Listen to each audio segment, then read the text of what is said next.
Les charges locatives récupérables. Les charges locatives récupérables sont des dépenses initialement supportées par le bailleur, mais qui peuvent être répercutées sur le locataire. Ces charges sont strictement définies par la loi et doivent être clairement mentionnées dans le bail pour pouvoir être récupérées.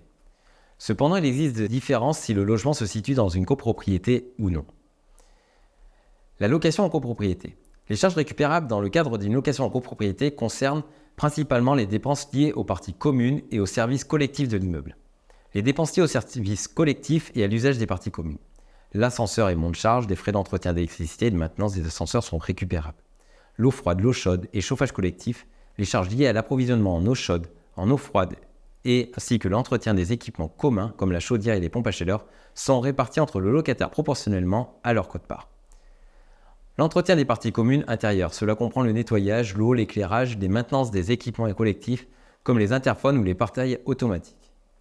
Les frais d'entretien des espaces extérieurs et équipements communs. Jardins et espaces verts. Les coûts de jardinage, d'arrosage et d'entretien des espaces verts sont répartis entre les copropriétaires puis récupérés auprès des locataires. Poubelles et ordures ménagères, les coûts de gestion des poubelles et le nettoyage des espaces communs liés au stockage des ordures sont récupérables. L'entretien des équipements individuels. Chaudière et pompe à chaleur. Pour les logements hors copropriété, le locataire est généralement responsable de l'entretien de la chaudière ou de la pompe à chaleur. Cela inclut les visites d'entretien annuelles ainsi que les petites réparations nécessaires au bon fonctionnement de ces systèmes.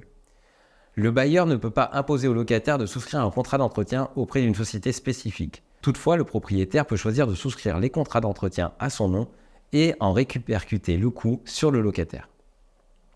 Le paiement des charges. Il peut s'effectuer selon différents modes qui doivent être précisés dans le bail. Une provision sur charge, une régularisation doit être effectuée chaque année et le bailleur doit fournir des justificatifs. Au réel, sans avance de provision par le locataire, le bailleur doit fournir des justificatifs. Au forfait, uniquement pour les meublés et colocations. Versé en même temps que le loyer, il ne doit pas être disproportionné par rapport au montant des charges appliquées au précédent locataire.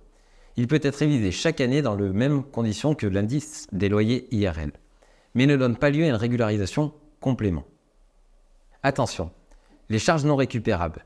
L'électricité utilisée par le locataire dans le logement, chaque locataire doit souscrire un abonnement auprès d'une entreprise distributrice.